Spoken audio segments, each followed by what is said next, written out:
Qu'est-ce que t'es en train de renifler? Tu sens quelque chose, mon chien? Putain, c'est quoi ça? C'est comme si quelqu'un avait marché sur un canard en plastique. Oh, je me fais probablement des idées. L'endroit est désert la journée. Le soir, par contre, à partir de minuit, il y a du monde. Je me demande ce qu'ils font, les gens, derrière les buissons le soir. En plus, il y a plein de plastique par terre. C'est sacrément dégueulasse. Mais toi, t'es trop vieux, hein, mon chien. T'entends plus rien.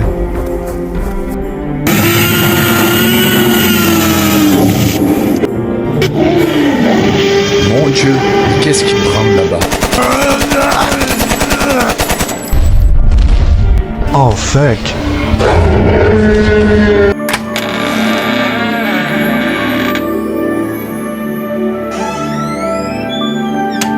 Vous êtes sage, vous, par rapport au chien du monsieur, hein? C'est bien, mes petits chiens. Bon, je vous ai sorti, j'ai fait l'effort de la journée, maintenant c'est canap' et un bon film.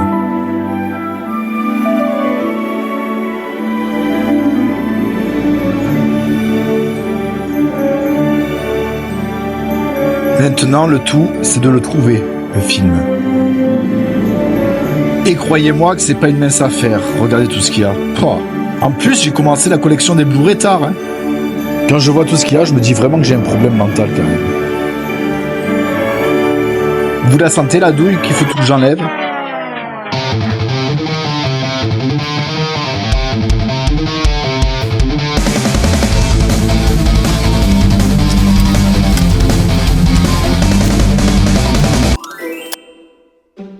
Oh. J'ai jeté mon dévolu sur Jurassic Park. Alors, à savoir que pour info, dans ma collection, j'ai Jurassic Park 2, que je n'ai pas spécialement aimé. Pourtant, c'est du Spielberg. Le 3, c'est pour avoir la trilogie. Il n'y aura pas de Jurassic World dans ma collection. Je n'aime pas. Voilà, pour moi, c'est pas du Jurassic Park. C'est de la merde. Donc, Jurassic Park. Pour commencer la petite histoire, on va partir du début. Avant la réalisation de son film, tiré du best-seller de Michael Crichton, publié en 1990, Spielberg habitue la population américaine aux dinosaures, notamment les enfants avec Le Petit Dinosaure et La Vallée des Merveilles, film d'animation réalisé par Don Bluth, avec qui Spielberg s'affile plusieurs fois en tant que producteur pour manger des parts sur le terrain de l'animation dont Disney reste le maître d'œuvre. Les films d'animation de Don et Steven prennent à contre-pied les Disney, de par certaines scènes un petit peu plus anxiogènes et crues, comme cette fin horrible dans Charlie mon héros. Ceux qui ont vu le film étant gosses seront d'accord avec moi. Regardez, et ne me dites pas que c'est pas anxiogène. La petite fille qui dort dans son lit tranquille, le feu qui envahit peu à peu la pièce, le démon dehors. Mais c'est pour les gosses! Ah ben tiens, soit dit en passant, ça me fait un peu penser à la représentation du bien et du mal dans un autre horrible dessin animé, français cette fois-ci. Mais viens ici, mais enfin, mais viens, on va se regarder un dessin animé à papa quand il est petit. Allez, mais arrête de bouger. Mais enfin, on va se regarder un dessin animé à papa quand il était petit. Les années 90 étaient clairement ces belles années d'insouciance et les gosses n'étaient pas pris pour des idiots comme maintenant. Flippant. Est-ce que je te reverrai? Bien sûr. Non. Bien sûr, ma puce. Oh, le mytho. Au revoir n'est pas éternel. Oh, Seigneur, c'était à ce point-là.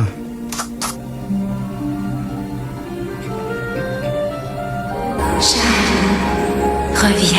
Nous avons accompli notre mission, Charlie. Les enfants seront sous antidépresseurs jusqu'au restant de leur jour. On va revenir sur la Jurassic Park, c'est mieux. Du coup, tonton Spielberg nous sert encore un blockbuster anxiogène familial, un petit peu à l'image de ses dessins animés. Et quand je dis familial, c'est familial. On va regarder les films à papa quand il était petit. Vous allez pas me dire que c'était pour les parents tout ça à l'époque. Figurines, casquettes, t-shirts et des slibards. Moi perso, mon cuir rentre pas là-dedans. D'ailleurs, pour moi, il y a deux grands réalisateurs américains. Il y a Steven Spielberg et James Cameron. Je les classe tous deux dans la même catégorie de réalisateurs. Que ce soit E.T., Rencontre du troisième type, Jurassic Park, etc. pour Steven Spielberg. Et pour Cameron, Terminator, Abyss, Aliens, True Lies, etc. Ils nous livrent tous deux des blockbusters avec une maîtrise de réalisation qui frôle parfois le génie. Avec Jurassic Park 1, nous sommes très loin des blockbusters décérébrés qu'on nous sert depuis quelques années. Le film nous fait passer quelques messages comme Dieu détruit les dinosaures, Dieu crée l'homme, l'homme détruit Dieu, l'homme crée les dinosaures. Les dinosaures. mange l'homme, la femme hérite de la terre. C'en est un, mais je valide pas. Et il y a une chose que l'histoire de l'évolution nous a apprise, c'est que la vie ne peut pas être contenue. La vie prend le large, la vie conquiert de nouveaux territoires, elle renverse toutes les barrières. C'est parfois pénible, c'est parfois dangereux, mais la vie trouve toujours un chemin. Même en 2024, c'est toujours un régal à voir ce film. Ça m'a donné envie de me faire un petit jeu. J'ai des jeux Jurassic Park. On va se faire un jeu Jurassic Park de suite.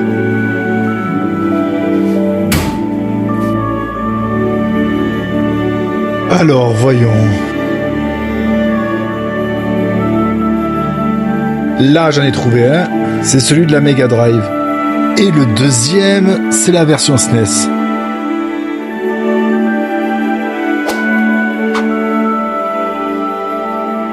C'est très naturellement que j'ai choisi la version Mega Drive. Oui, la version SNES, c'est une purge.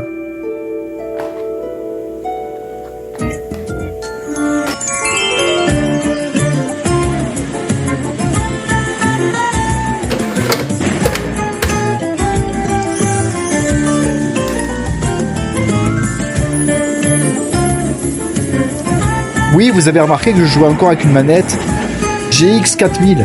Ça fait pas très sérieux. Vous avez raison. Là, c'est mieux.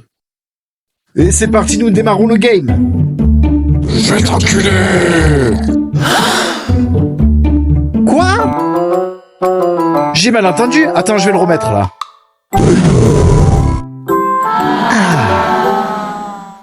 Nous démarrons le jeu sur l'écran titre. Et là, tout de suite, une réplique me vient en tête. Qu'est-ce qu'il y a là-dedans, King Kong? Oh putain, non, ils enferment des logos ici. S'ensuit une très sympathique petite cinématique. Le jeu démarre à la moitié du film, quand Grant et les autres se font attaquer par le T-Rex. T'as pas une pièce pour manger, monsieur? Oh bonne mère, on se croirait au feu rouge à Marseille. Oh, je me suis trompé d'émission. Donne-moi ça, toi. On démarre le jeu avec Alan Grant, gisant au sol tel une grosse merde. On a déjà le ton du jeu dès la scène d'ouverture. Première chose que vous faites quand vous retrouvez vos esprits, c'est ramasser des munitions. Et bien évidemment, dans la précipitation, vous serez amené à faire ça. Ah putain! Vite, mais relève-toi, il va me charger! Alors qu'en fait, il suffisait simplement de faire ça.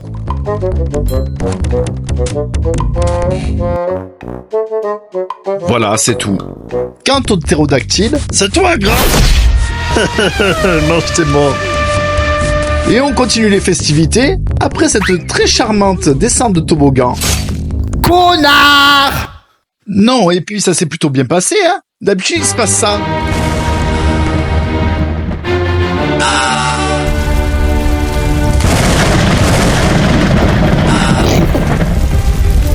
Conscient que leur jeu était un peu compliqué, ils ont quand même mis des boîtes à pharmacie un petit peu partout.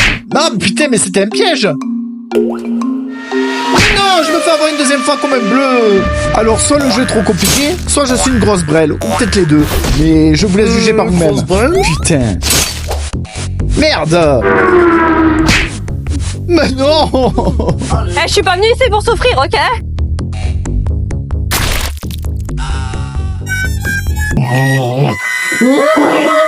Le jeu se paye même le luxe d'avoir des bugs. Regardez là, regardez, je peux pas bouger, et ma jauge de vie elle descend par contre, hein. Lève-toi. C'est trop de la merde. Quand enfin le jeu a eu le dédain de bien vouloir me laisser jouer, j'arrive sur cette plateforme là.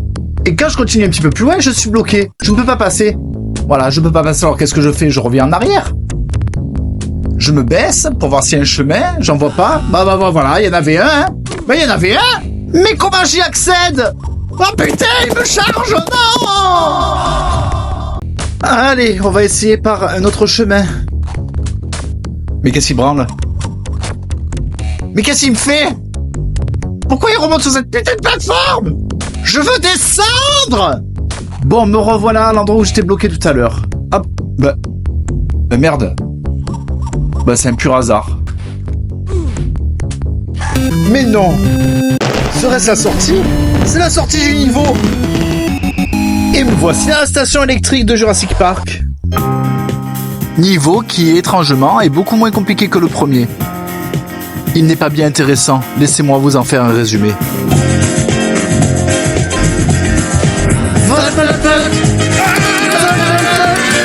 Touche mon cœur, c'est agréable.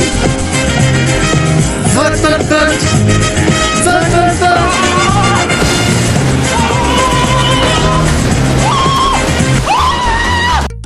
En ce qui concerne le troisième niveau, ben, c'est la même merde.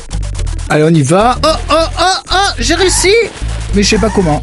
Donc pour résumer le niveau, vous démarrez en haut d'une colline, vous descendez avec votre Zodiac le long des rapides, et pour cela, il vous faut récupérer des bidons rouges afin de ravitailler votre moyen de locomotion, afin de pouvoir le diriger dans les contre-courants, et ainsi emprunter les bonnes voies pour pouvoir descendre le long de la rivière. Et également récupérer les items. Oh mon dieu, mais qu'est-ce que c'est? Les gars, il a bouffé. Après moultes escapades, lors de cette très charmante sortie en bateau, Livraison Uber Eats faite. vous croiserez la route du fameux T-Rex. Je te l'avais bien dit que je t'enculerais. C'est bon, j'ai réussi. On me regarde pas comme ça, toi. Et voilà la cascade de fin. Je suis pratiquement à la fin du niveau. Allez, on y va. Allez, dégage-toi. Ah, putain! Une fois que par miracle vous avez réussi à survivre à ce niveau du démon, vous vous retrouvez dans ce qui semblerait être une station d'épuration, qui, soit dit en passant, contient plus de vannes que toutes mes vidéos réunies. Bon, après, tous les niveaux se ressemblent, enfin dans leur structure, parce que si on parle des décors, il semblerait par exemple ici que le Dr Grant a pris la DeLorean et est revenu dans le passé, à l'ère du Jurassique. Pourtant, c'est la base même du film. Qu'est-ce qui arriverait si on arrivait à ressusciter les dinosaures de nos jours? Pouah, et je vous parle même pas du niveau d'après. Comme on est à l'ère Jurassique, il faut forcément un volcan. Ah, et en plus, il est carrément dedans. Putain, ils ont vraiment rien compris au film. Allez, le dernier niveau. Non mais attendez là. Mais qu'est-ce que c'est? Qu'est-ce que c'est cette musique? On dirait genre une petite musique de Mortal Kombat.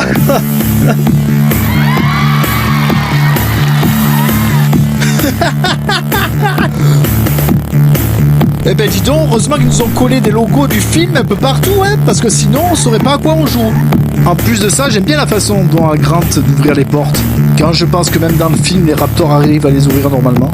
Mais je crois que le pire du pire, c'est le boss de fin. Vous pensiez affronter le T-Rex? Eh ben mettez-vous un doigt dans le cul. À la place de ça, vous affrontez deux raptors complètement teubés, trop occupés à manger leurs congénères plutôt qu'à de remarquer votre présence. Pour ce qui en est de l'affrontement, c'est de la merde. Bon voilà, c'est de la merde. Attendez là, il s'est passé quoi? J'ai rien compris. Et voilà. Fin. Bon après, il est quand même important pour moi de dire que malgré tous les défauts que j'ai pu citer tout au long de la vidéo, qu'il s'agit tout de même d'un très bon jeu. Les studios Blue Sky, en charge du développement du soft, se sont même donné la peine de nous ouvrir une histoire parallèle dans laquelle vous incarnez le Vélociraptor avec lequel vous poursuivez Grant. Bon, bien évidemment, il s'agit des mêmes stages, quoique réadapté au gameplay du dinosaure, car celui-ci est plus rapide et saute très haut. Et franchement, rien que la démarche d'avoir proposé cela mérite entièrement tout mon salut. Quoi? Mais attendez, ils ont même raté l'affaire avec le Vélociraptor? Mais c'est quoi ce jeu?